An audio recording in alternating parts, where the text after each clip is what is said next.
How's it going? Welcome to the Factored In podcast. Before we get into this episode, I just wanted to ask every one of you that's watching to like, follow, subscribe. Depending where you're watching this, what platform, you're going to have different options. But if you're on YouTube, please subscribe, like, and drop us a comment. Let me know what you think. I'd love to hear from every one of you. Thank you. Now let's get into the show.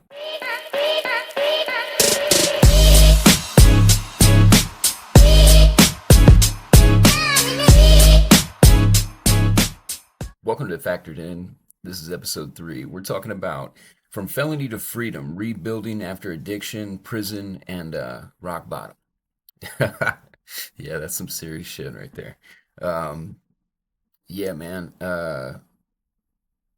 Kind of had the realization that addiction had stolen my freedom at one point, and just trying to get back, man. Yeah, trying to get that get back, baby. You know, I remember years spent.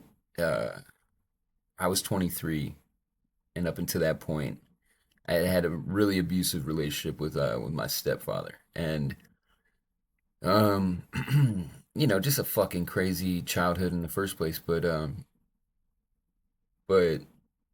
I still was holding on to that childhood vibe, that childlike energy where I was the victim. And as a victim, you're you're unable to move forward because, well, you've been hurt or this has been done onto you. Uh I think it was around, well, by 2010, by late 2010, I had met a guy named James Saxon. I met a couple guys. Let me add them all in here. So basically, James Saxon was one guy. He was a plug, Capitol Hill, uh, one of the big timers up there, famous. Um, and if you're not from Seattle, like, I don't know if you'll be able to like fully grasp what I'm talking about, but I'm talking about like some Frank Lucas kind of shit. Okay, like this dude had a product, not Blue Magic, of course, but he had a product, and everybody knew him, and he worked for a guy that everybody knew. But so him, James Saxon, my guy James Bowers, all these guys are dead, and this is why I can mention this. But um, yeah, essentially, I met these people, and they took me under their wing and put me in a place where I started to see that life wasn't didn't have to be what I had thought it was the entire time I was growing up, Um, they had also come from some fucked up childhood experiences, like really bad, yeah, maybe I'll tell their stories, but yeah, they could resonate with what I had been through. They came into my life right after I had jumped out of a fucking 10-story building as a young kid, fucking high out of my mind. And I think they kind of were like, I think they seen themselves in me. And so kind of like took me under their wing and shit. Like, hold up a second, young buck, you're about to you're about to fucking expire out here, man. You need you need some fucking guidance. And which was a fucking godsend, man. And I'll tell you, God has sent me numerous archangels and walked me through numerous levels of hell in that respect, in that way, you know. And those two are not the only ones. Those are just the two most epic. Um, and we can talk about some more of these guys too, because every single one of them was a different story and a different turning point in this experience. And so, anyway, man, I had met James Saxon and James Bowers. These two were dual uh, forces on the hill, man. Everybody knew both of them. If you're from Seattle, if you've been around as long as I have, then and you'll love this story. Um, but yeah, man, and these guys kind of just were like, they took it upon themselves to teach me how to move and groove, how to handle myself in the game. Uh, I was just a square from Delaware, man. You know what I'm saying? Like not really from Delaware, but you know what I'm saying, bro. I was really like squared up, man. I thought I knew shit. I didn't have a fucking clue. So I went to Seattle and yeah, man, I was moving fucking stupid. I was moving weird. Thinking I knew the game, thinking I knew how to hustle. Out here, uh, back in Pennsylvania, man, we did shit like burn people for dope. We robbed people. Um, it's hard to be a drug addict in Pennsylvania, man. Shout out to you drug addicts in Pennsylvania, because I'll tell you what, that's some hard ass shit right there, man. That's some hard ass shit to do. But but yeah, man. So you do whatever you got to, and there's a lot of that kind of shit. There's a lot of like, dog eat dog kind of vibe. Well, in Seattle, like like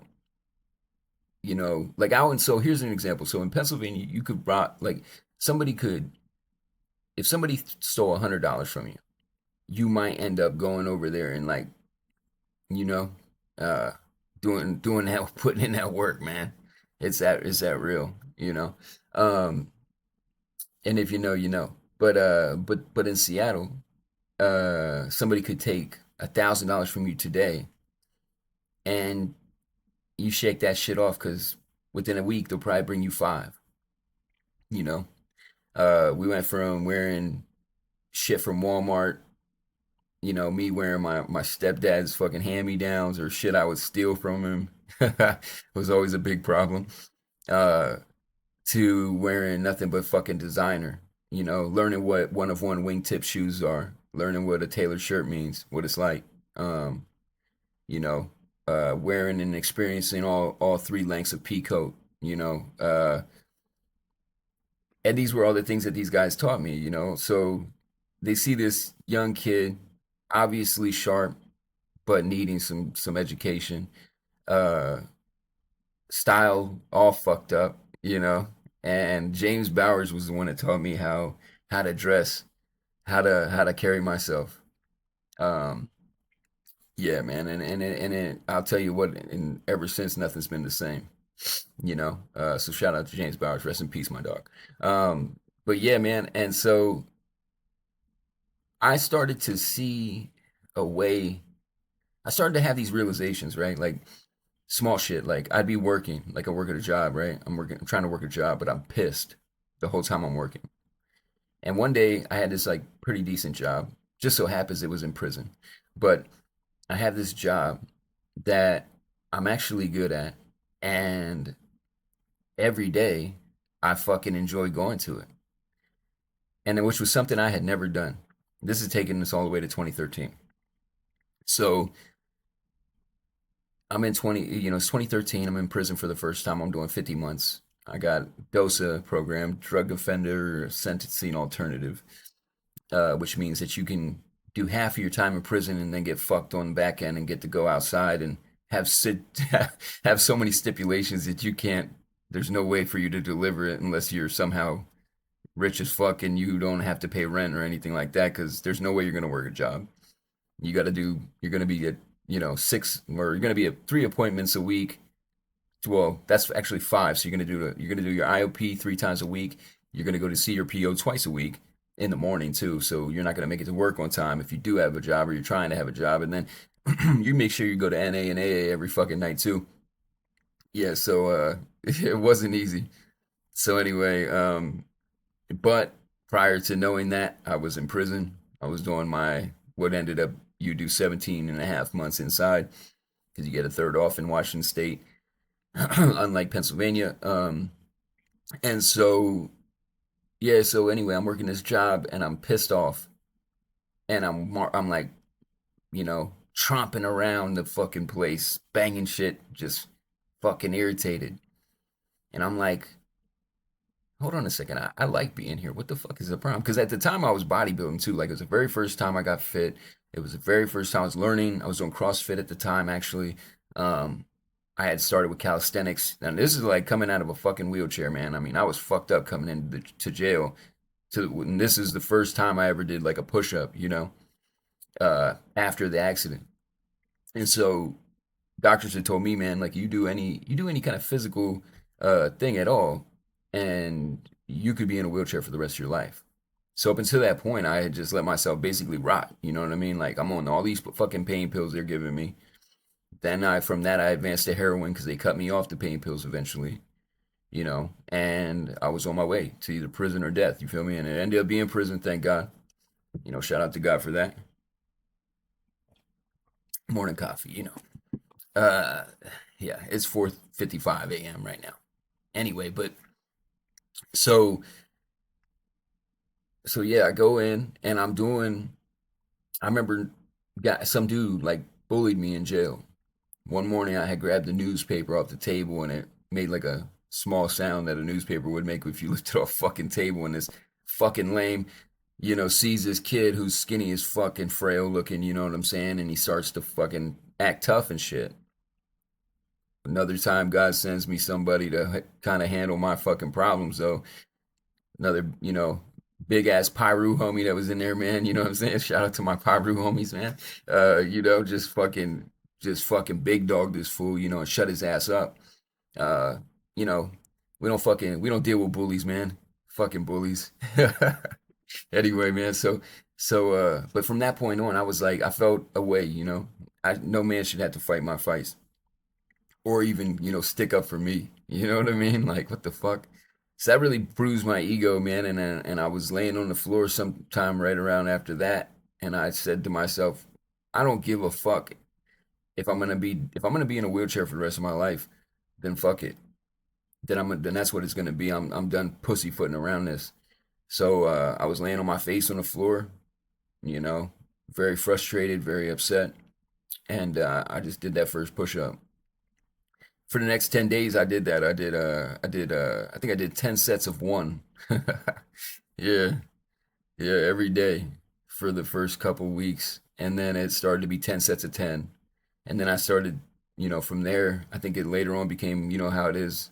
All my jail homies, if you've been, we started burpeeing down, man. And yeah, man. So by the time I got to Shelton, which is the receiving units of Washington State, yeah, I was doing all right, man. It was my first time hitting the weights, and I was addicted, man. It was a whole nother addiction. It's been that way for years. I am still addicted.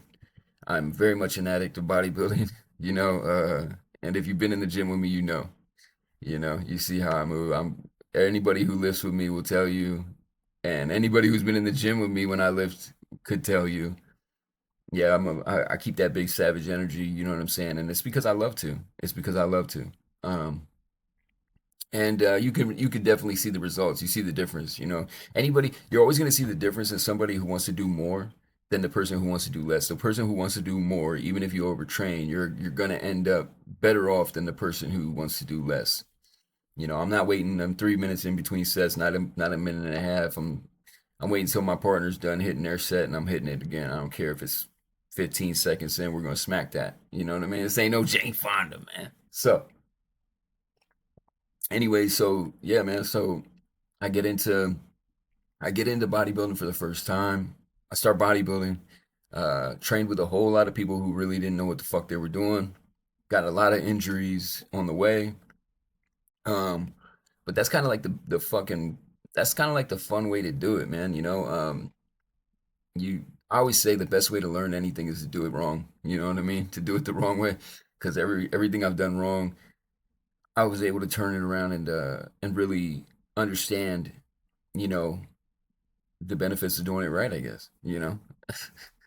So anyway, but yeah, man, and so through these things I started to see like just like being pissed off at the job. Like I like this job. Why am I mad at this? Why the fuck do I gotta be mad at work? Well, I was mad at work because every time I watched my stepfather work as a child, he would be pissed. He didn't like to work, I guess. I don't know. He would just always be irritated anytime he was doing work around the house or anything. I don't know if he was just irritated that he had to do work around the house or if he didn't like to work or what it was, but that was like my father figure growing up. And so yeah, so when I would be at work, I didn't like to work. I would be mad. But I find myself in this job I like because I'm bodybuilding, and every time I'm done hitting the gym, every fucking time, which I hit the gym twice a day in that prison, and I would go to the kitchen, and because I worked my ass off, the CEO that was in there would just let me go in there and just fucking eat whatever I wanted. So I went from like 100 and some pounds starting out to fucking, you know, 225, I think, by the time I'm getting out of prison, just fucking bigger than I've ever been in my life, feeling the power that comes with that, feeling the confidence that comes with that. Um, and starting to believe in myself in ways that I thought was a done deal, you know.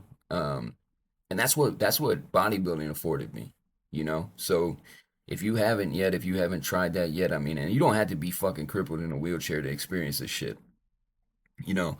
Um, yeah, get your ass in there, man. And if you don't know where to start, Arnold's Encyclopedia to Bodybuilding, Frank Zane's Encyclopedia to Bodybuilding. If you read that book front to back, I promise you will be an expert. If you just them guys, they didn't miss shit in those books, and that's where I learned them from. It's funny because the new school guys that I'm meeting now are like all on like an app or whatever. Oh, I get my training from an app. I put it in, I tell them what I want, and it gives me a training thing. Well, that's what's up, but does it tell you why? Does it explain to you the mind to muscle connection? Does it explain to you, how to fix an injury? Or I don't know, maybe they do. I don't know. But for me, I read the encyclopedias. Then I read every other fitness book I could find on Amazon. I mean, I'm talking about every single one. If a guy had it sent from his mom, I read the whole shit. And so everybody's different. Everybody that trains is different. And so I, afforded myself as many perspectives on what works and what doesn't, man.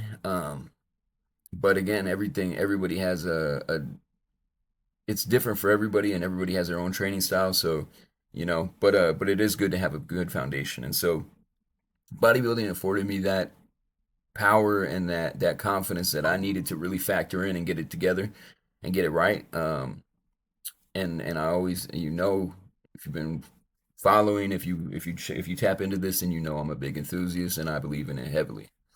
Uh, so shout out to the sport of bodybuilding.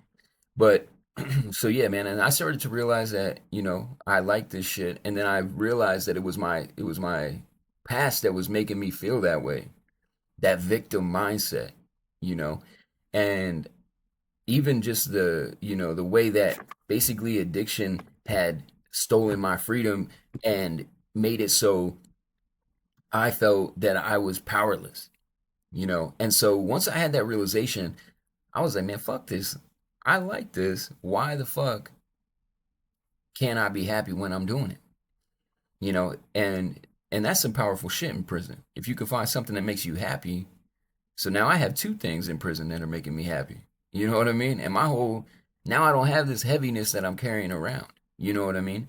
And so basically, I'm able to transcend the shit that I had been being held back by. And so once I realized that, that kind of spawned other things, other vibes, where it was like, all right, well, hold on a second. So if I don't have to hold on to this because I was holding on to it because of him in my past, well then, well, maybe I don't have to be a fucking victim. Maybe I'm the factor in this situation that I can change. And so more and more of that started to happen, and that's when I had already been reading some self help by that time, but that's when I really dove deep into like the Robert Greene shit. And a lot of people be like, "Yeah, the 48 laws of power, so you can manipulate people." Bullshit, man. Let me tell you something. That's some stupid ass shit to say right there. So basically, you're telling me that you shouldn't know what people's intentions are based on their actions. You should just kind of like walk through life blindly. Is that the case? I say no. Robert Greene, the 48 Laws of Power, the 55 Strategies of War, the Art of Seduction. What else, man? What else you got? The 50th Law of Power. With 50 Cent, whatever. Which to be honest with you, was some heavy shit, man. Real life. The 50th Law. I don't know if you haven't read it. It's basically the philosophy of having no fear, um, which is a massive thing. You know what I mean? Because once you stop fearing death, once you stop fearing outcomes. What's it gonna be like? Oh, I don't know. Am I ready? Da da da da. Fuck all that, man. Just get it done. Just go after it. That's how I do this, man. If you're watching me on social media, if you see all these different things that I got going on, man, that's how I do it. I wasn't ready to fucking drop this podcast. It scares the shit out of me, but I'm gonna do it. I'm gonna get in front of this. I'm gonna do that. I'm gonna sit the fuck down and I'm gonna talk. And if it comes out that it's something that people want to listen to, that it helps people, that's what's up. If it doesn't, oh well. I've done a lot of things that, you try things. You put irons in the fire. It doesn't mean that every single time that shit's gonna be a successful one. It doesn't mean that every single time you're not gonna have to, segue into something else or redirect. You just had to keep going, keep pushing, man. I've done it all, man. I've done all sorts of shit. If you've been around me for long enough, you've seen, we started at 12 years old. We were trying to make a record label. We were doing all that. If you were around since back then you remember that. Uh, and that's just one of them. And it was successful in some respects. You know what I mean? We learned a lot. Had a lot of fucking experiences, man. And I'll get into a lot of that later. The music vibe and the different things we did in music. Got to do shows and open for a lot of great people. Had a lot of fucking crazy experiences. But eventually I had to get out of that just because, and like you'll learn in the stories about that, I had to just get out of that because it was kind of starting to, basically I associated music with drug use, and I had to kind of step back from that just because of it. And that's the thing too, like everything you do, you're gonna have a question about, like, okay, and you should have, what I mean is everything you do, you should have a question that you ask. And in the middle of it, once you're once this thing that you are building or that you're doing is really becoming something that's like, it is basically what you wanted to create. Okay, so for instance, say I'm doing this music thing, and I want to be a musician, and I'm making music, and I'm opening up for some major names, and my music is getting some plays. It's starting to get some traction, and people are talking to me about it, talking about it amongst themselves. I'm hearing different, opinions of different people and stuff like that. I got myself looking good as far as marketing goes, and as far as the promotion of the different things I'm putting out, right? And things are kind of starting to look like the vision that I had for it in the beginning. Now I got to ask myself this question: how is this thing that I'm creating affecting my life, and what's the direction? Because everything, okay, everything that we do has to be about end result. Okay, so like in the process of doing a thing, and in the process, and as you go through it, you're gonna have a lot of minutia, man. That's a lot of small shit that goes on. That's just, it's kind of inconsequential, you know. And if you're not careful, you can get hung up on that shit. And that's why I say everything you do, make it about end result. Like plan, plan, plan, plan to the very end. That's a quote. I'm not sure exactly whose quote that is, but plan, plan, plan, and plan to the very end. And that's, yeah, man, that is critical, because how can you know how to get to a place if you don't know where the fuck you're going? Think about that. How can you get somewhere? How do you know how to get somewhere if you don't know where the fuck you're going in the first place? So plan to the very end. That's like, I don't that's just like the most simplistic but most heavy real shit, like, man. And yeah, like I said, I'm not always ready, man. But I pull triggers and shit, and I see how it feels, you know. And sometimes a plan that I might have for my life, or have for my little, the things I'm doing,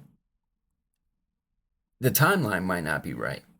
So that's another thing you got to consider. Like for instance, just recently, coming back out into freedom, uh, deciding, what I wanted to do. See, now, because it's different for me now, because today I'm making decisions based on, is this like fully, and I'm talking about like, I'm thinking about this shit from all angles, right? Like, is this venture that I'm taking, this move that I'm making, is the end result of this exactly what I want for my life? See, now that's different, because back in, like, you could say like 2013, 2014, actually, let's do 2014. So now we're in 2014, basically. I started doing auto detail because Well, somebody had actually gave me that game, in prison. A dude asked me like what I was gonna do with my life after I got out, and asked me if I was gonna stay out of trouble, and I told him yeah, and he said, "All right, well if you are, how are you gonna do it? Excuse me, because you're gonna need an income." And I wasn't too sure, and so shout out to old school Reno, man, my guy Reno. He broke the entire auto detailing thing down to me, and I got out, and I just went for it. Don't get me wrong, auto detailing has made me and a lot of my little homies a lot of money. Uh, we've been able to. I think shout out to Anthony Risherot, man. I think you'll agree with me on this one, man. We've definitely through auto detailing we've experienced things that probably we never thought we would have otherwise. Like luxurious shit that we never thought we could have got our hands on in the first place. Especially like if you think about prior to 2014, the way we were living and the way things life was like. I think auto detailing definitely afforded that to us. Like some just amazing shit. Some of the happiest times of my life were because of the money I was able to make with auto detailing. And I'm really good at that. Anthony, man, you're an expert. I salute you.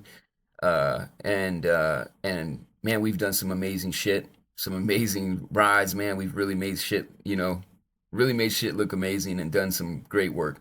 But coming out, because that's what I know, coming back out, I'm thinking, okay, this is what I'm gonna do again. And my heart just wasn't really in it. Don't get me wrong. Can I do it? Am I good at it? Absolutely. But is it what I want to do all the time? No. And that's the thing. And that's me thinking about the end result right there.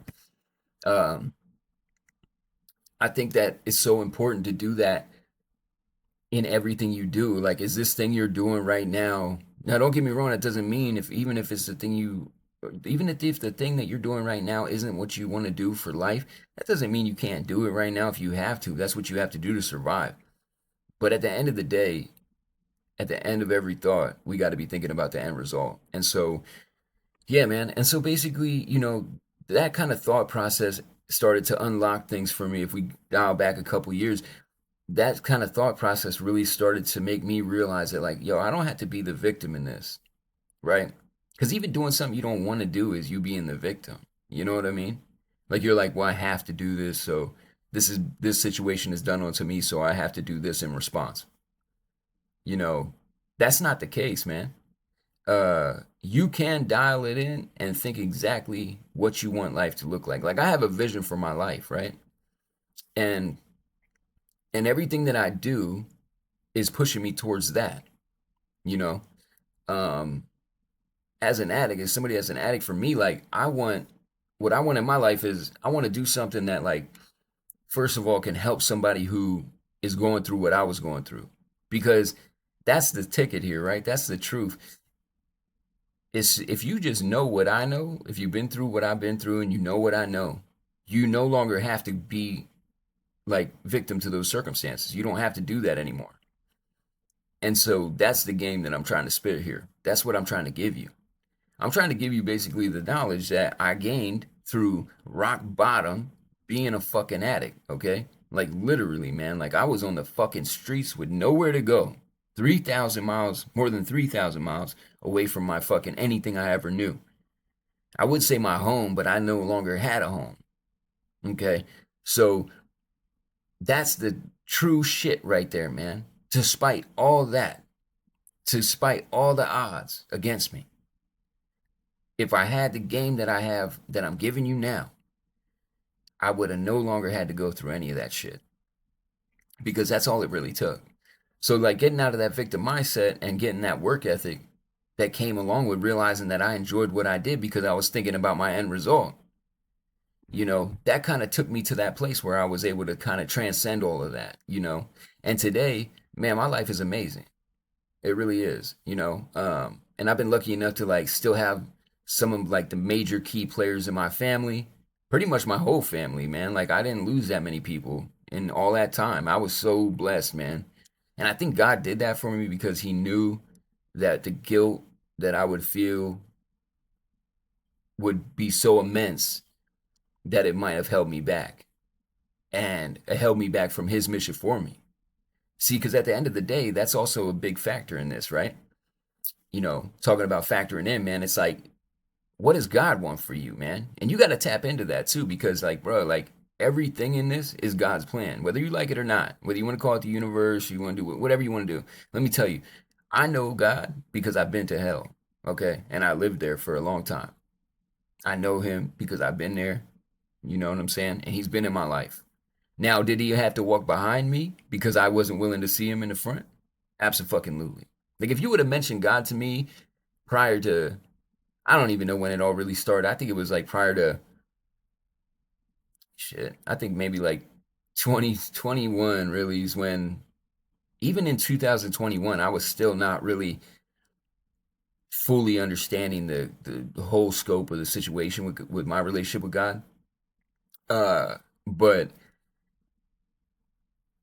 when I wrote my book, okay, which we're working on it, man. It's 1,000 pages. The rough draft is about 1,000 pages long. Um, it's it seems like it's gonna be, to me. I think it's gonna be something great. I think you guys are gonna. I think a lot of people are gonna really fucking love it. I think you're gonna get something from it. I know you are, as a matter of fact. If I can get it to you, we're working on getting it out. I got the factored in team kind of helping me put that together. Uh, Shout out to the factored in team, man. All my ladies, man, holding me down, man. None of this would be possible without y'all. And I just I love and respect every one of you guys. And you know who you are. So, but yeah, the just like with the book, like when I started writing the book, I started to have these realizations that oh my God, like God was with me right there. You feel me? But he had to stand behind me because you could have mentioned God. If you said something, if you were trying to have this conversation with me prior to the point where I had my little turning point, as soon as you were like saying something about God and Jesus and all this, and I'm just like, skirt, you know what I mean? Like I ain't trying to hear none of that, man. Like, what's God done for me? Da da da da kind of shit, which was just so like so ungrateful and just the worst kind of thinking, but it's what the devil wants you to do, man. And like, if you think the devil ain't real, you got the game fucked up. You need to read like Napoleon Hill's Outwitting the Devil. Yeah, you need to read that. And it ain't no religious book. I'm not religious, by the way. I don't go to church. I don't, you know, whatever. I read. I've read the Bible front to back a couple times now. And I'm gonna tell you something, man. I don't know what it is. I don't know what the vibe is. What's completely true of all the situation. But I will tell you this: after I read the Bible, I felt so much gratitude in my heart that I was forgiving people that I never thought I could forgive. So, you know, I'll read the newspaper if it gives me that vibe. You know what I mean? Like, it don't really matter. Anything that's that powerful, you know, I don't know if it's real. I don't know what's real, but what I know is real is that I jumped out of a 10-story fucking building at full run, at a full clip through glass and wood, and I'm still here, and I'm still a savage in the gym. I can still outrun a fucking cop. I can still outrun pretty much any fucking dude in my fucking age bracket. I'm built better than most dudes in my age bracket, and that's all by the glory of God, man. Straight up. You know what I'm saying? So, shout out to my man upstairs. You know what I mean? Shout out to God. But yeah, man. And so basically, I just hope that, man, if you're out there and you're listening to any of this, man, uh, I just hope that it inspires you in some way. I just hope that it helps you. I hope that, like you can hear this shit and know that you're not the only motherfucker that went through it. Whether you're a girl or a guy, doesn't really fucking matter. You know, we all go through these hells, man. Some different than others. But in at the end of the day, it's all struggle. You know what I'm saying? And so, yeah, man. I hope this inspires you in some way. So, but like I said, you don't have to be a fucking victim to your circumstances. As you can see through my experience, like I went through shit, and for a long time I just like didn't think I could change because I was, a victim of somebody else's fuckery, Um, and in that time I spent a lot of time in addiction, just trying to numb it because I didn't want to deal with the pain. I lost a lot of friends. I lost, to drugs and the crime life, violence, shit like that. And I also lost a lot of good women. I lost some family members, and it felt like at the time it felt like I was never going to be able to bounce back. But I will tell you that that is inaccurate. That is flawed thinking. It is never too late. Uh, you know, Somebody might be gone in your life, but that doesn't mean that you had to stay gone. You know what I mean? Like, get it together, get it right. Feel that pain, man. Make it fucking hurt, because that's what the fuck it takes. You know what I'm saying? Like, literally, make it fucking hurt. Whether you're in the gym or whether you're dealing with something in your life. Because the moment that you face that pain, you know, the moment you can move on from it, the moment you can transcend it, you know. And if you've been in, if you've been through so much, if you've been through as much shit as I have, pain starts to kind of feel different. Like, I don't really feel the ouch of pain as much as I feel the fatigue from, feeling and carrying the pain. So it does get easier. You kind of, it gets to a point where you kind of got to look at things differently and like kind of like look for the feels of it. Just like in bodybuilding, you kind of had to look at, you're looking for those feels. And yeah, man. So uh, pain gets more manageable, even if it is kind of fucked up how you manage it. But regardless, we got to get through this shit no matter what. You know what I'm saying? We're trying to factor in. We're trying to level up. We're trying to do this thing, man. So no matter what you're out there doing, just kind of, you know what I mean? Keep charging hard. Keep doing your thing. Um, you know, just no matter what you do, don't ever give up. This has been Factored In, episode 3. I hope I dropped some jewels for y'all. I hope, as you can see, we're starting to get it together a little bit more. It's starting to look a little bit better. Um, and it's all trial and error, baby. Like I said, you got to pull triggers sometimes, and you ain't never going to be ready, and nobody's coming to save your ass, which is a good thing. So, like I said, Factored In, episode 3. Thank you for watching.